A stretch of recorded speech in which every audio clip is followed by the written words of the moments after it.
No, they was talking about Pastor being robbed because he went into a poor neighborhood where, people are struggling, people are starving, people don't have no jobs or nothing.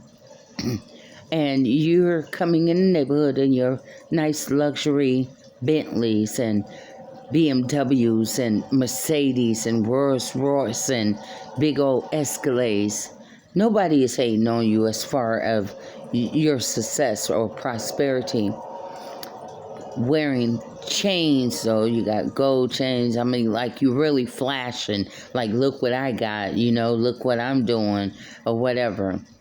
I don't know if you're trying to make a statement that, see, God can bless a pastor in this way too, like he can do a drug dealer.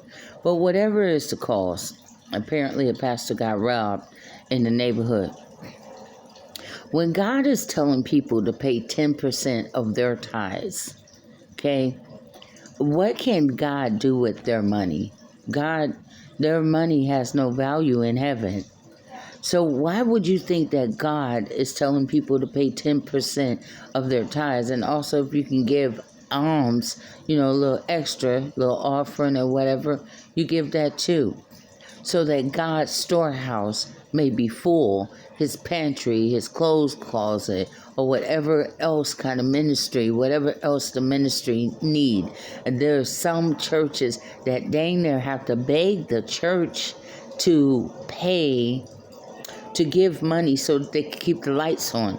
Well, how can you have a church without lights being on in the church? And then they act grudgeful in their giving. They're not giving to God freely to keep his ministry going. They act like it's a pain in the tail for them to give back to God. Now, for the pastors that's rolling up deep in these spots, and you're seeing poverty, because I think that you're making this ministry about you. The ministry is not about the Lord Jesus Christ. It's about you and you flashing and you signing, you shining. Okay, well, here we go. I think we heard this story before, and it started with Lucifer in heaven. It started with most beautiful, adorned. It was all about his looks. When people is so superficial like that, they are in sin big time. It's even wicked in the eyes of God. He's walking in the spirit of arrogance. Some of you pastors, so-called money-making, hustler, pimp, church pastors. I wouldn't even call you a pastor. I don't even know. You're not pastoring nothing. You're not watching over the sheep. You are taking from the sheep. You are robbing from the sheep. So I wouldn't even put that title on you. You probably like a church pimp. Now, if you want something that starts with a P, you're a pimp of the church.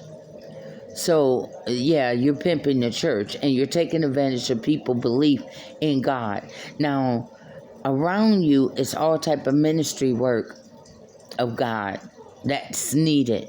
But instead of you using money to go help buy food or make sure that the food pantry at church is full, so when people within the community need something, especially food, you can give it.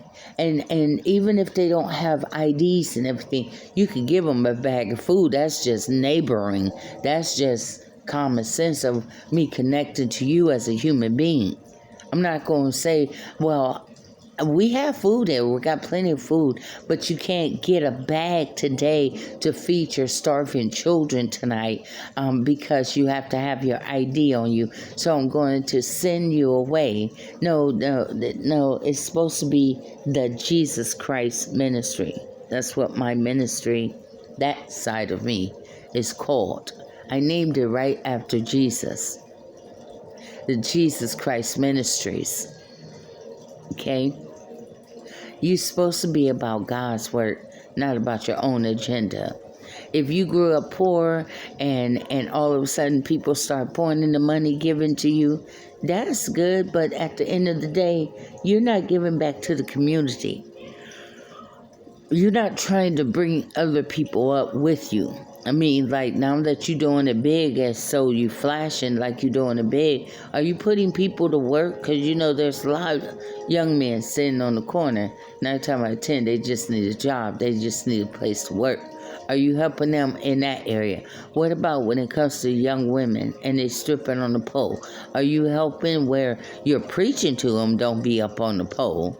But how did you end up in the strip club in the first place as a pastor?